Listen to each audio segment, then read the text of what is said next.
Buenas noches, mis hermanos y hermanas. Lunes Santo y primer día de nuestro triduo de preparación. Y después de este hermoso tema que nos ha brindado nuestro diácono, simplemente quedan decir unas cuantas palabras en torno al Evangelio y la liturgia como tal que hoy hemos escuchado. Y me voy solamente a detener rápidamente en tres aspectos del Evangelio que pueden ser muy importantes para que nosotros detectemos a tiempo en este camino hacia la Pascua cuáles son esas posibles dificultades que pueden impedir que nosotros tengamos un serio y real caminar con Jesús. Amén. Que podamos asumir con responsabilidad la cruz de Cristo que nos lleva a la resurrección. El primer elemento es en torno a María y a Lázaro, pero María y Judas como tal. Y si ustedes se dan cuenta, esa relación de María y Judas es totalmente distinta. Son dos personajes que tenemos que ver en cuál de ellos nosotros nos vamos a identificar. María entrega lo mejor que tiene. Si ustedes se dan cuenta en el texto, el perfume que ella derrama era bien costoso. Y en tiempo de Jesús, esos aromas costaban mucho. Eso era para la realeza como tal. Entonces, imagínense el dinero que tuvo que gastar María, y tal vez tenía ese perfume, ese aroma guardado. Sin embargo, ella entendió que había alguien más importante y con mayor valor que ese perfume. Amén. Y por eso se lo entrega. Primer elemento, detectar cuáles son las cosas que pueden tener mayor valor que Jesús en mi vida. Porque si hay algo de mayor valor, entonces mi entrega va a ser muy difícil. Porque solamente puedo entregarme cuando yo reconozco que mi vida, delante de todas las cosas que Jesús me ofrece, no vale nada. Pero con Él adquiere mayor valor. Amén.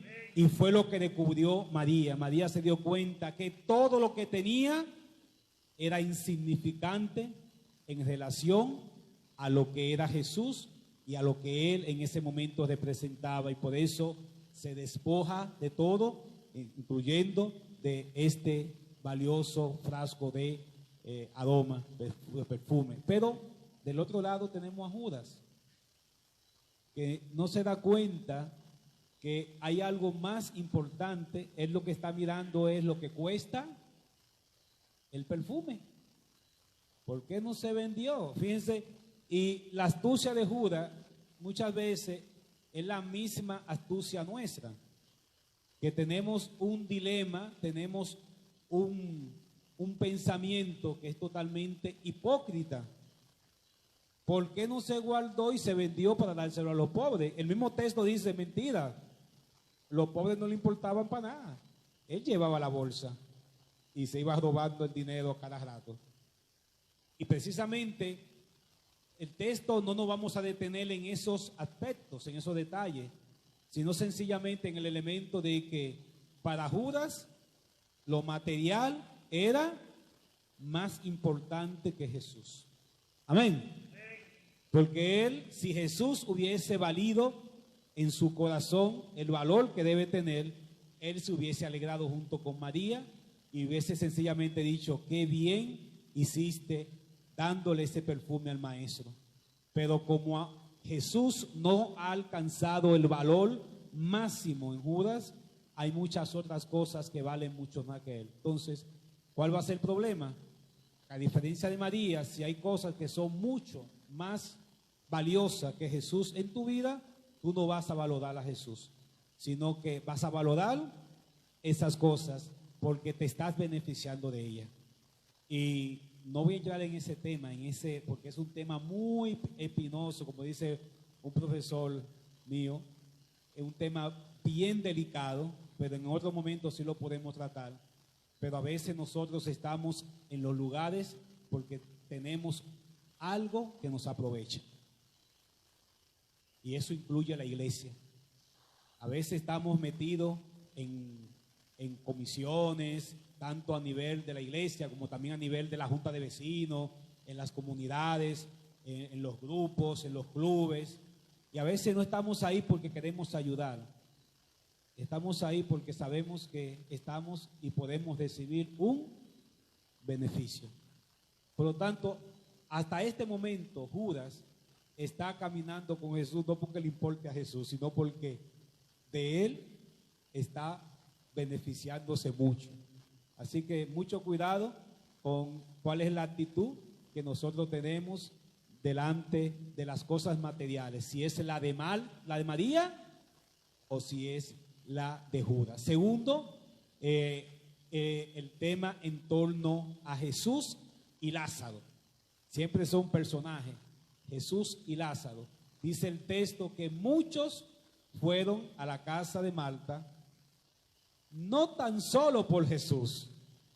Fíjense que el texto mismo da como la clave así, ¿verdad? No tan solo por Jesús, sino también para ver a Lázaro. Y eso no puede pasar.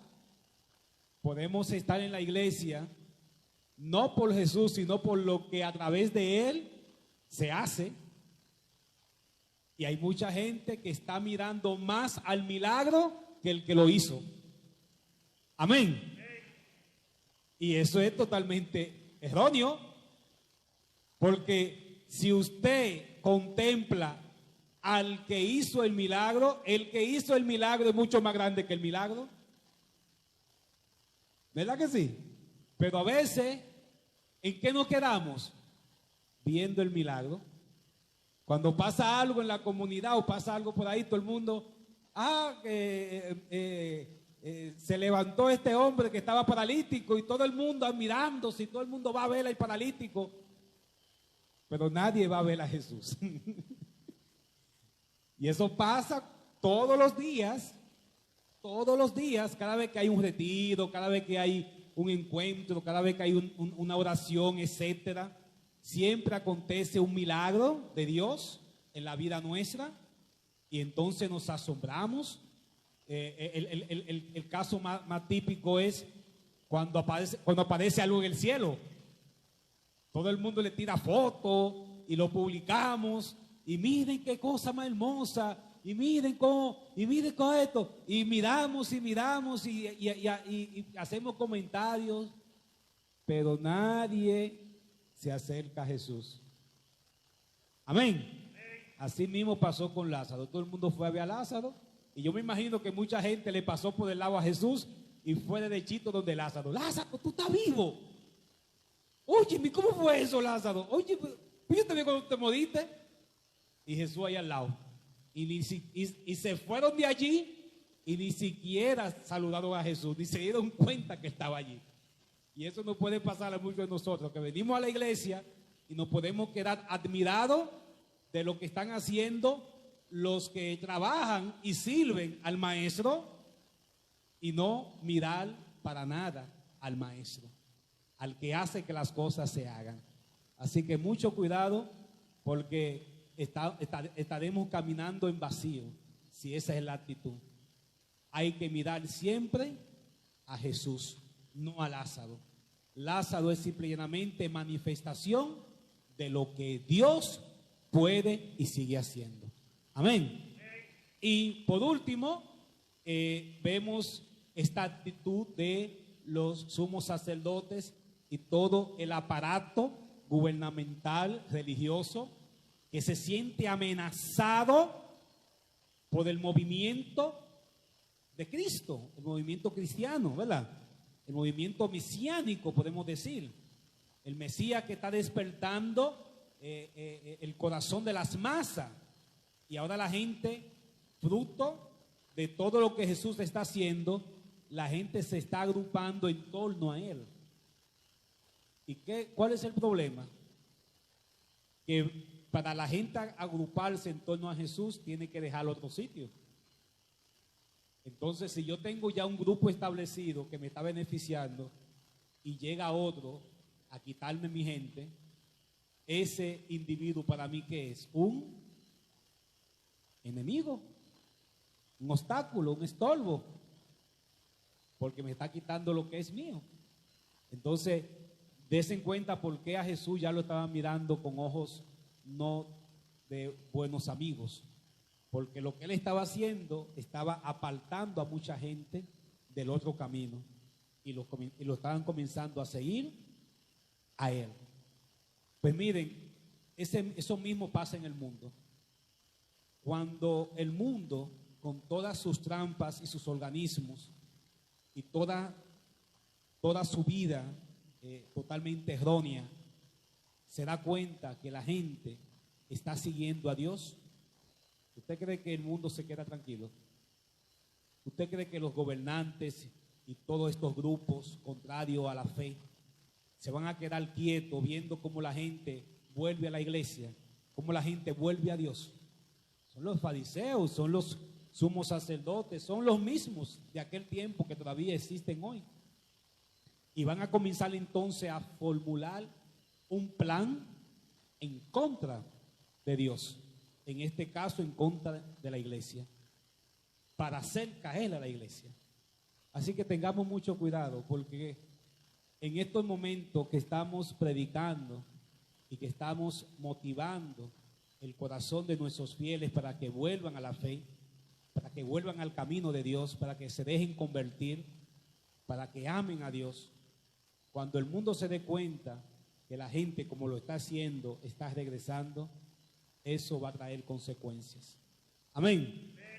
Y por lo tanto tenemos que estar preparados para que junto con nuestro Dios sepamos enfrentar esas trampas que nos va a traer el enemigo y que la va a comenzar a formular desde todos los organismos gubernamentales, desde los municipios, desde los senadores, desde los grupos.